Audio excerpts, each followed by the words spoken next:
오늘 말씀은 언약의 표징이다. 여러분, 표징이라고 하는 것은 뭐예요?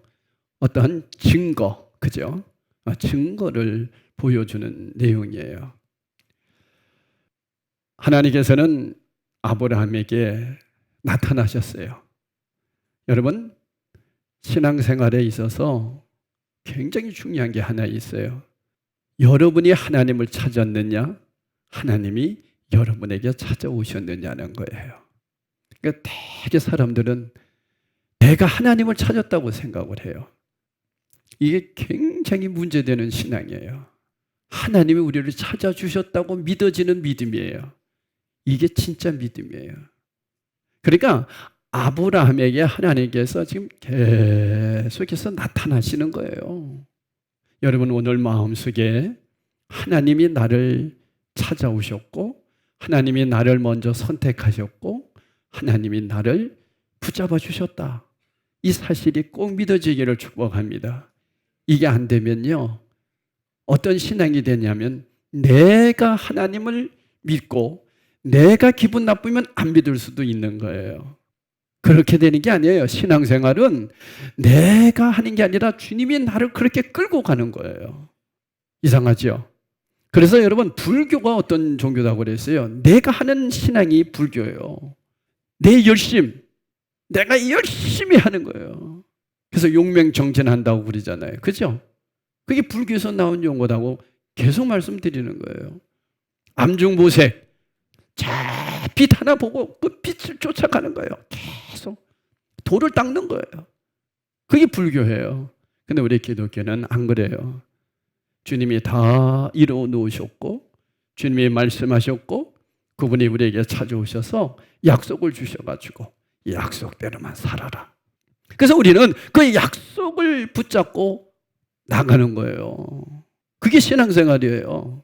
근데 너무나도 안타깝게도 우리 기독교 신앙이 불교처럼 돼버렸어요.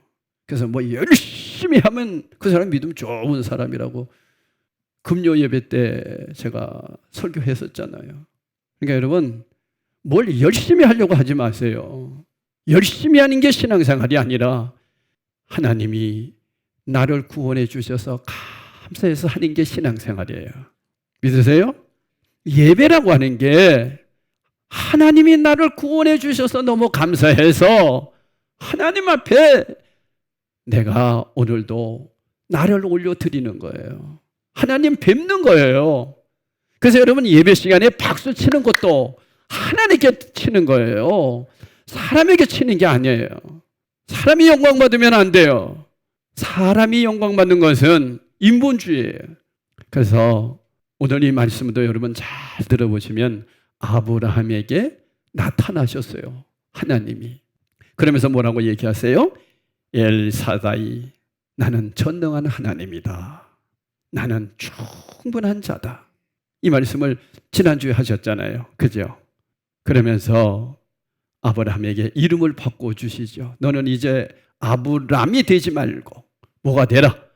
아브라함이 되라. 너 혼자의 아버지가 되지 말아라 말이에요.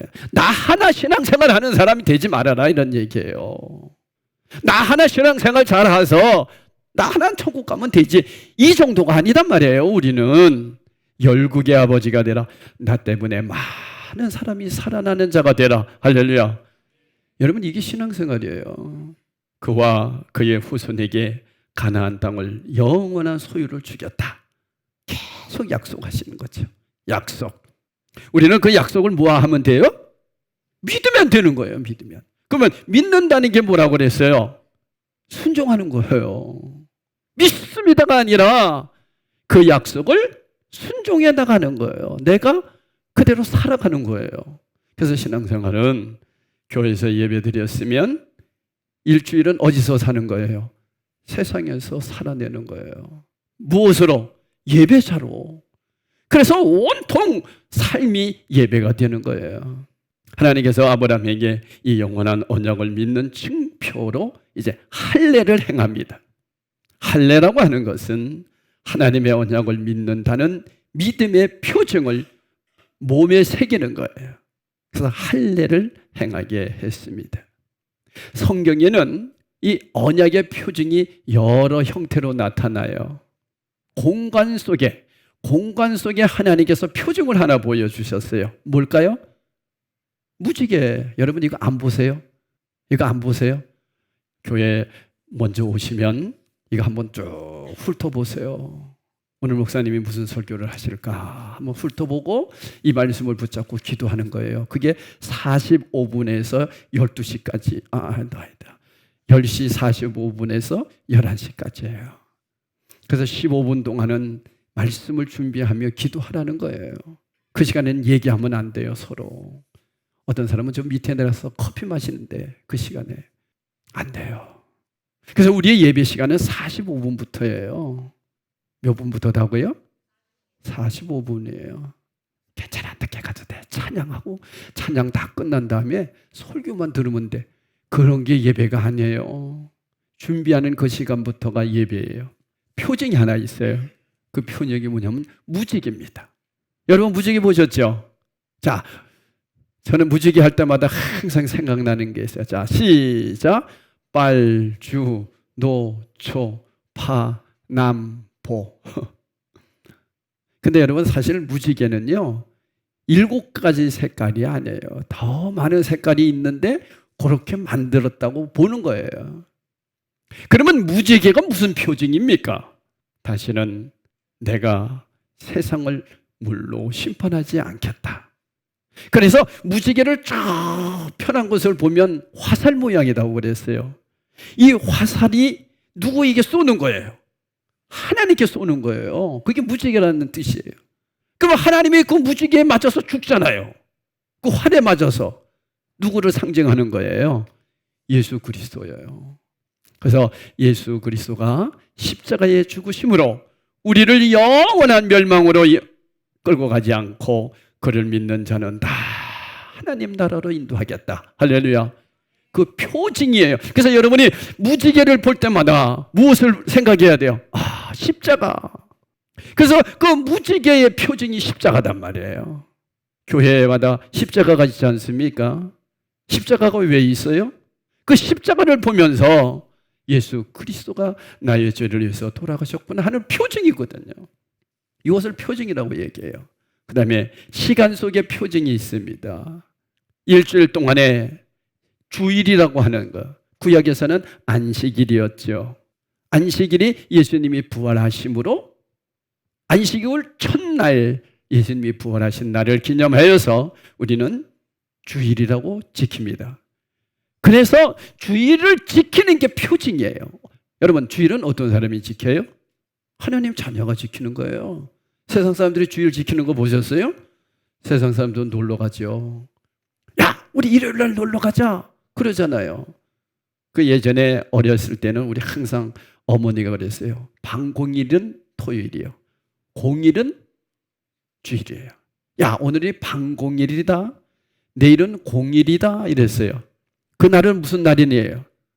노는 날이다 그랬는데 그 세상 사람들이 그래요. 근데 우리 예수 믿는 사람은 주일은 예배 드리는 날로 표징을 주셨어요. 그러니까 여러분 주일은 뭐 하는 날이에요? 예배 드리는 날이에요. 어떤 사람들이 그럼 믿는 사람이 그게 표징이다고, 주일이 표징이에요. 그리고 이제 개인의 몸에 할례를 행하게 하셨어요. 이건 구약 시대입니다. 그래서 아브라함에게 할례를 행하게 하신 거예요. 신비라고 하는 거예요. 신비. 그래서 할례를 통해서 이제 하나님의 내가 자녀입니다.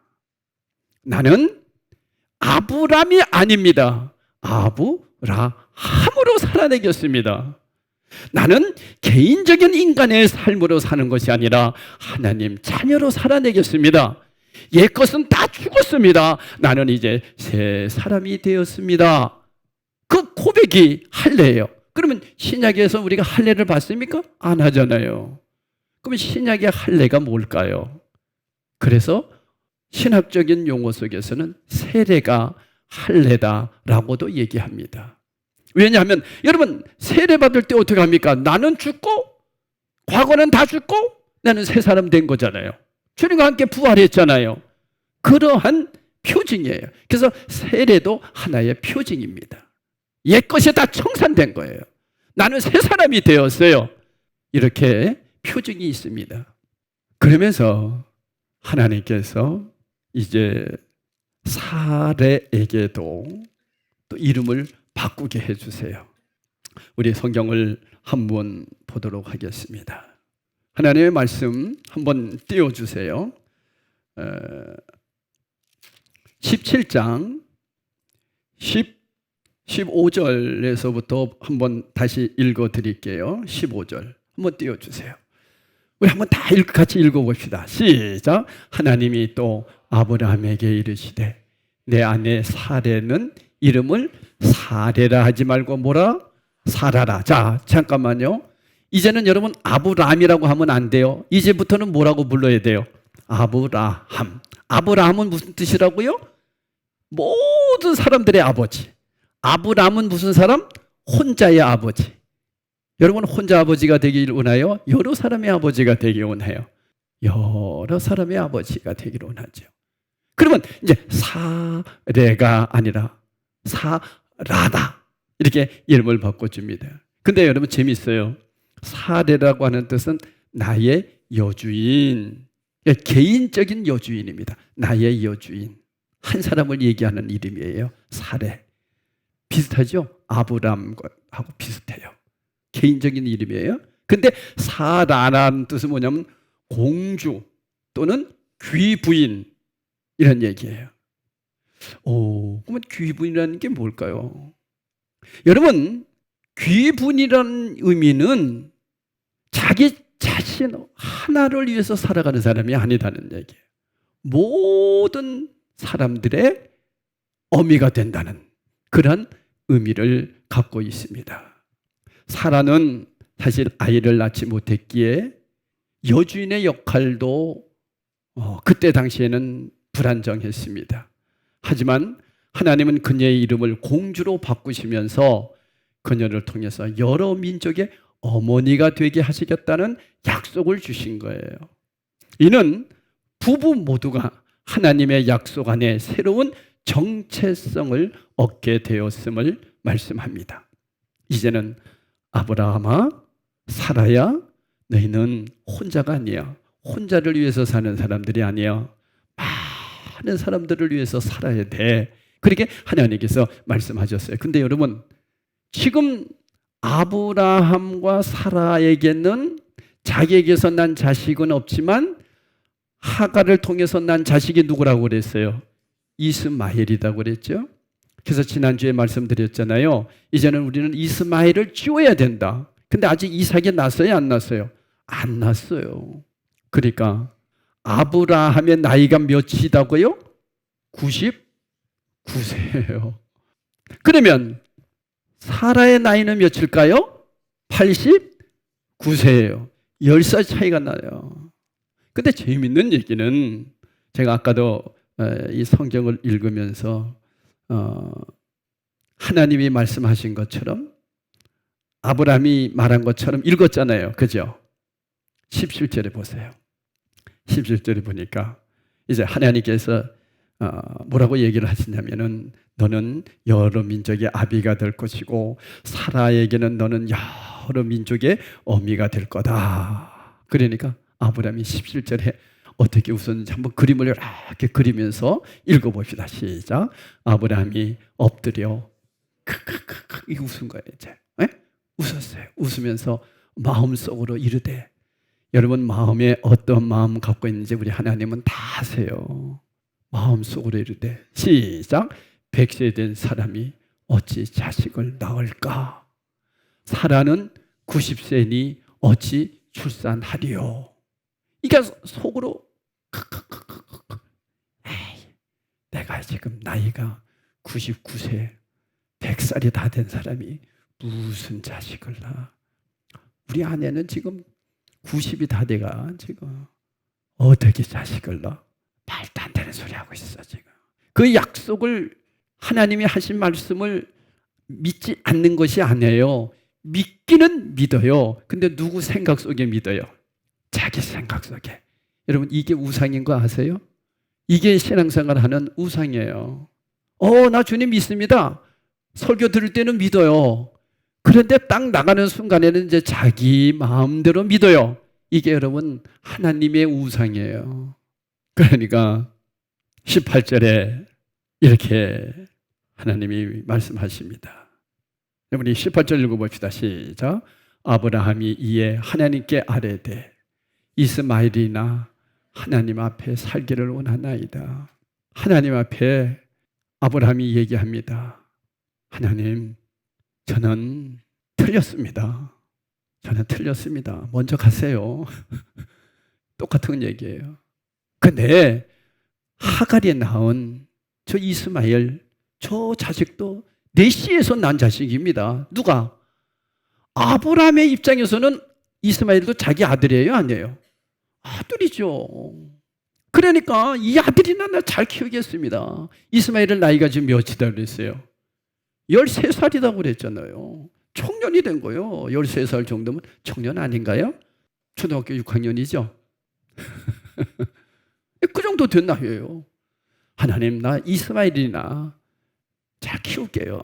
왜 자꾸만 그러십니까? 제발 좀 그러지 마세요. 그런 얘기예요. 그러면서 웃는 거예요. 여기서 웃었다. 이츠하크 이런 뜻. 따라합시다. 이츠하크. 이게 뭐냐면 이삭 이런 뜻이에요. 이츠하크. 그러니까 이삭, 이삭 이렇게 되는 거예요. 그래서 이삭이라고 이름 진 거예요. 웃었다. 그러면 이것은 무슨 얘기입니까? 비웃는 얘기가 아니라 이제 너의 삶이 그 이삭이라는 아들을 통해서 늘 웃게 될 것이다. 여러분 삶에 늘 이삭의 축복이 임하기를 바랍니다. 늘 웃어야 돼요. 늘 웃어야 돼요. 우는 얼굴에 침 못 뺐잖아요. 근데 비웃으면 침 뱉습니다. 근데 이차크. 자, 그런데 19절에 보세요. 자, 19절에 이렇게 말씀합니다. 하나님이 이제 말씀하세요. 시작. 하나님이 이르시되 아니라 내 아내 사라가 내게 아들을 낳으리니 너는 그 이름을 이삭이라 하라. 내가 그와 내 언약을 세우리니 그의 후손에게 영원한 언약이 되리라. 참, 우리 하나님도 집요하세요, 그죠? 아니다는데 나는 이스마엘이나 잘 키우겠다는데 아니다는 거예요. 사라에게서 난대요. 사라에게서 나야 된대요. 여러분 부부는 일심동체라고 그랬죠. 일심동체라고 하는 얘기는 여러 가지가 있습니다. 여러 가지 의미가 있습니다. 근데 여러분 성경에 보면요, 아브라함에게 약속하신 하나님이 똑같은 말씀을 누구에게 또 주시느냐? 사라에게도 똑같은 말씀을 주십니다. 다시 말하면 아브라함의 마음이 사라의 마음이고 남편의 마음이 아내의 마음인 것이 일심동체예요. 그러니까 여러분 부부간에도 그래요. 제가 말씀드렸잖아요. 아내가 아프면 남편도 아픈 거예요. 아내가 아픈데 남편은 좋다고 돌아다녀요. 그건 일심동체가 아니에요. 남편이 아프면 아내도 아픈 거예요. 그 아픈 마음 같이 갖고 가는 거예요. 그게 부부예요. 우리 열방드림교회 성도들 그렇게 되기를 축복해요. 그게 부부죠. 근데 하나님이 아내에게 자식이 낳겠다는 거예요. 이름을 뭐라고 하리라? 이삭이라. 이츠학. 내가 그와 내 언약을 세우리니 그의 후손에게 영원한 언약이 되리라. 아브라함의 우승과 인간적인 불가능을 아셨지만 오히려 그 사실을 이름으로 삼아 인간이 불가능하다고 웃는 일조차 나는 반드시 이루어 너에게 아들을 줘서 아들을 통해서 웃음이 있게 하겠다. 여러분 아브라함은 지금 자신이 99세와 이스마엘이 13살을 포함해 그 사실을 딱 듣고 나서 하나님의 약속대로 한 말씀이 뭐냐? 자, 우리 23절 보세요. 굉장히 중요한 내용이 23절에 나옵니다. 23절 우리 다 같이 읽읍시다. 시작. 이에 아브라함이 하나님이 자기에게 말씀하신 대로 이날에 그 아들 이스마엘과 집에서 태어난 모든 자와 돈으로 산 모든 자, 곧 아브라함의 집사람 중 모든 남자를 데려다가 그 포피를 베었으니 할례를 행했다는 거예요. 그러면 여러분이 생각할 때 왜 남자들만 할례를 했을까? 그러니까 요즘으로 말하면 포경 수술을 얘기하는 거예요. 구약 시대에는 이 남자들에게 할례를 행하게 했는데 태어난 지 8일 만에 할례를 행하게 합니다. 유대인들은 그래서 태어나자마자 8일 만에 딱 8일째 되는 날 할례를 행해요. 남자아이들에게. 그럼 여자들은 뭐냐면 여자들을 무시하는 거예요? 왜 그러냐는 거예요. 나중에 여자들도 결혼을 하면 남편이 할례 받은 남편에게 일심동체이기 때문에 그 여인도 할례 받은 것으로 인정해 주는 거예요. 이해하시겠죠? 그래서 이 일심동체라고 하는 것은 너무 중요한 겁니다. 자, 제가 아까 17장 23절이 중요하다는 얘기는 뭐냐면 여기에서 할례를 딱 행하고 나서부터 더 이상 아브라함은 이제 이삭이 내 후손이다라고 하는 생각을 완전히 지워버렸다는 거예요. 이게 중요한 거예요. 뭘 통해서? 표징을 통해서. 그래서 여러분, 표징이 이렇게 중요해요. 그때부터 하나님이 그 믿음 보시고 사라에게 90세 된 사라에게 이삭을 태어나게 하십니다. 그리고 태어나게 하시는 거예요. 그러니까 여러분, 이 표징이라고 하는 것은 엄청난 결단이에요. 그러니까 하나님이 너무너무 기뻐하는 것이 표징입니다. 표징. 무지개를 바라보면서 예수 그리스도의 그 사랑을 깨닫게 되는 표징. 주일이라고 하는 이 시간은 하나님 자녀는 꼭 하나님 앞에 예배 드려야 된다는 믿음으로 하나님 앞에 예배 드리는 표징. 이 날을 하나님은 너무 기뻐한다. 그런 의미가 있습니다. 내 생각과 내 계획, 이스마엘이 아닌 오직 하나님의 말씀만, 이상만을 따르겠다라고 하는 믿음의 결단, 표징, 할례입니다. 너무너무 중요한 겁니다. 그러면 여러분, 신약에 와서는 우리가 할례를 안 받잖아요. 근데 신약에서의 할례는, 그래서 제가 아까도 말씀드렸죠. 우리는 세례라고 하는 그 의미를 통해서, 그 표징을 통해서 뭘 합니까? 나는 주님과 함께 죽었습니다. 그리고 주님과 함께 다시 살았습니다. 그렇기 때문에 예수 그리스도를 나의 주인으로 섬긴 사람들은 반드시 거쳐야 할 단계가 하나 있는데 그것이 세례입니다. 세례는 꼭 받아야 되는 거예요. 그래서 왜냐? 표징이기 때문에.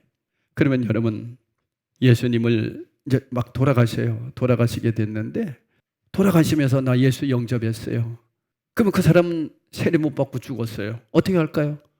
하나님 나라 갔을까요? 못 갔을까요? 제가 아까 말씀드렸잖아요. 표징이라고. 그 사실을 늘 깨닫고 내가 살아내는 삶이에요. 그러나 예수님을 믿으면 이미 내 마음에 표징이 됐기 때문에, 내 마음에 새겼기 때문에, 내 심장에 새겼기 때문에, 심장에 새기고 나서 심장이 멈추어서 죽었어도 하나님 나라에 갈 수 있는 거겠죠. 그죠? 왜? 구원의 문제는 하나님께 있으니. 세례 못 받았다고. 그래서 어떤 분은 와 큰일 났다고 빨리 오라고 그래서 막 뛰어갔어요. 뛰어가니까 이제 막 돌아가셔서 그래요. 가보니까 운명이었어요. 그러면 아유 지옥 갔습니까? 아닌 거예요. 우리 하나님이 그렇게 하시는 분은 아니잖아요. 근데 중요한 것은 표징이라고 하는 이 의미. 그러니까 여러분들이 세례 받고 살아있을 때 예수 믿고 구원받아 하나님 자녀된 이 표징을 늘 생각하며 신앙생활을 한다는 거죠. 그렇죠? 그러니까 여러분 아시다시피 이스라엘 백성들이 홍해 바다를 건넜어요. 그러니까 홍해를 다 건넜는데 물이 잠겼어요.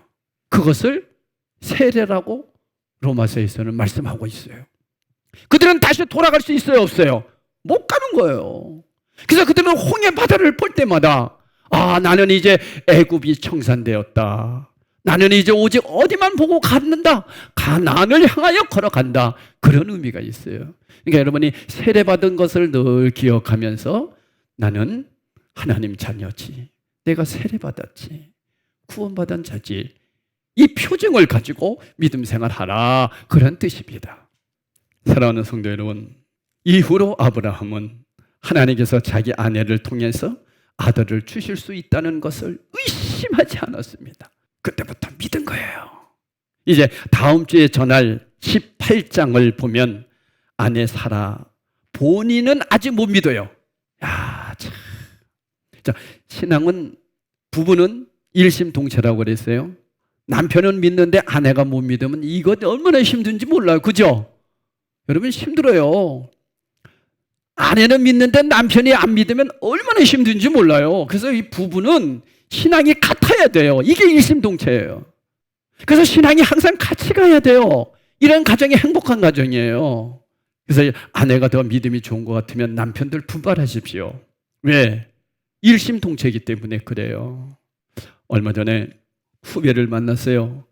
그 후배가 저에게 질문하는 거예요. 목사님, 저도 장가 갈 나이가 됐는데 고민이 하나 있습니다. 뭔데? 제가 야당인데 아내가 여당이면 어떻게 합니까? 그래서 속으로 별 걱정 다 한다. 그때 제가 이 말씀을 했어요. 야, 부부는 일심동체야. 아내가 야당이면, 남편이 야당이면 아내도 야당이 돼야 되고, 가치관이 같아야 되고, 항상 같이 해야 돼. 근데 그러지 않으면 어떻게 되는지 아니? 맨날 싸운다. 그래서 제가 그게 걱정돼서 결혼 못해요. 그러더라고요. 여러분, 신앙생활은 가치관이나 모든 것이 하나가 돼야 돼요. 그래야 그 가정이 행복해지는 거예요. 근데 아직 사라는 본인이 못 믿고 있다니까요. 18장에 이제 집에 가셔서 한번 읽어보시고 다음 주를 기대하세요. 아브라함이 그 하나님을 믿게 되기까지 여러분 아브라함의 노력이었어요? 아니었어요. 철저하게 하나님의 은혜였어요. 그러므로 할례 역시도 하나님의 언약을 내 몸속에 새기는 행위지만 그 할례도 무슨 결과입니까? 할례 역시 하나님 은혜의 표징입니다. 그래서 믿음은 하나님의 선물이라는 거예요. 모든 것이 하나님의 선물이에요. 하나님이 주셨다니까요. 하나님이 여러분을 선택하셨다니까요. 자, 우리 고린도전서 10장 1절에서 2절을 한번 읽어봅시다. 시작. 형제들아, 나는 너희가 알지 못하기를 원하지 아니하노니 우리 조상들이 다 구름 아래에 있고 바다 가운데로 지나며 모세에게 속하여 다 구름과 바다에서 세례를 받고, 바울은 이렇게 얘기하잖아요. 그것을 세례라고 얘기하는 거예요. 그러니까 할례가 세례다. 이렇게 해도 무방하다 그런 뜻이에요.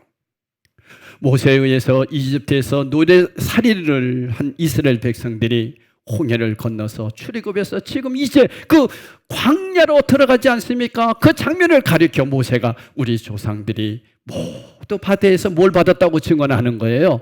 세례를 받았다 증언하는 겁니다. 그 도하 사건 자체가 세례의 의미를 그대로 지니고 있고 구현된 사건이기 때문입니다. 여러분, 우리의 모든 것은 다 지나갔고 우리의 죄도 예수 그리스도로 청산이 됐어요. 이제 저와 여러분은 심령의 내 심장 속에 할례를 행해야 돼요. 내 심장에다 새겨야 된단 말이에요. 무엇을? 나는 세례받은 사람이다. 나는 구원받은 사람이다. 그래서 내 정체성을 늘 갖고 있어야 돼요. 내가 구원받은 사람이 이렇게 살면 안 되지. 내가 하나님의 자녀인데 하나님이 무지개를 통해서 표징으로 말씀하시고 주의를 통해서 표징으로 말씀하시는데 이렇게 내가 구원받은 사람이 이렇게 살면 안 되지. 그러니까 항상 정체성을 가지고 나를 바라봐야 돼요. 이게 내 심장에다가 할례를 받는 거예요. 결론으로 말씀드립니다. 여러분, 지금까지는 아브라함은 어떻게 살았습니까?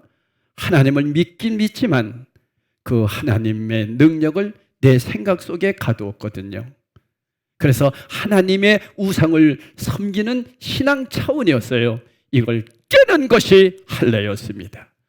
여러분, 날마다 우리는 세례를 받았고 이제 하나님 자녀가 되었기에 더 이상 하나님을 우상으로 만들지 않겠습니다. 하나님의 언약 앞에서 내 생각을 깨겠습니다. 내 아내를 통해서 절대 아들이 주실 수 없다고 생각했던 내 생각을 버리겠습니다. 하나님의 언약만 믿고 나가겠습니다. 이러한 믿음의 결단이 저와 여러분에게도 있어져야 됩니다.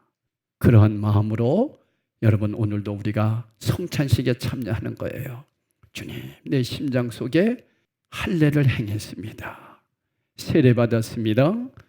그러기에 주님의 약속한 말씀대로 성찬을 받겠습니다. 그리고 하나님 자녀로 세상 속에서 믿음으로 살아내겠습니다. 이런 결단으로 우리 다 성찬에 참여하는 귀한 시간 되기를 축복합니다.